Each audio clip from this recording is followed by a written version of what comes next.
Bagha Jatin ৩০,০০০ rifle আনার স্বপ্ন, জার্মানির সঙ্গে চুক্তি। কিন্তু সেই স্বপ্নের টাকা কোথা থেকে আসত? কে সংগ্রহ করতেন? কোথায় রাখা হতো?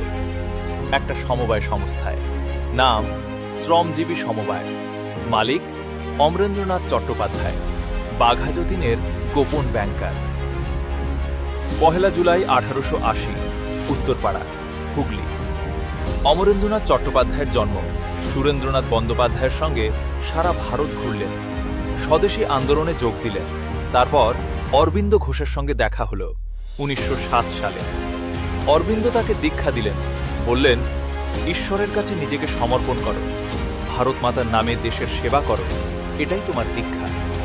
অমরেন্দ্রনাথ অনুপ্রাণিত হলেন, বাঘা যতীনের কাছে এলেন। দুজনে মিলে একটা পরিকল্পনা করলেন। বিপ্লবের জন্য টাকা চাই, অস্ত্রের জন্য টাকা চাই। প্রথমে খুললেন ছাত্র ভাণ্ডার, বাইরে ছাত্রদের সমবায়, ভেতরে বিপ্লবীদের আশ্রয়। তারপর সেটা হলো শ্রমজীবী সমবায়, বাইরে শ্রমিকদের সমবায় সংস্থা, ভেতরে বাঘা যতীনের গোপন ব্যাংক। অমরেন্দ্রনাথ বিহারে গেলেন, উড়িষ্যায় গেলেন, যুক্তপ্রদেশে গেলেন, টাকা সংগ্রহ করলেন, বিপ্লবী কেন্দ্রগুলোতে পৌঁছে দিলেন। সেই কেন্দ্রগুলোতে বিপ্লবীরা আশ্রয় নিতেন, বাঘা যতীন গোপন বৈঠক করতেন। ব্রিটিশ টের পেত না।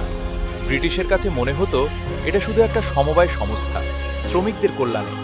কিন্তু সেই সমবায়ের হিসাবের খাতায় লুকিয়েছিল জার্মান অস্ত্রের স্বপ্ন, ৩০,০০০ রাইফেলের হিসাব, ভারতের স্বাধীনতার হিসাব। শেষমেশ গ্রেফতার হলেন, জেলে গেলেন, বেরিয়ে আবার লড়লেন। চিত্তরঞ্জন দাসের সঙ্গে কাজ করলেন। ৪ সেপ্টেম্বর ১৯৫৭, ৭৭ বছর বয়সে মারা গেলেন উত্তরপাড়ায়, যেখানে জন্মেছিলেন। বাঘা যতীনের সেই গোপন ব্যাংকার, ইতিহাস তাকে মনে রাখেনি। আপনি কি জানতেন এই গল্প? কমেন্টে বলুন।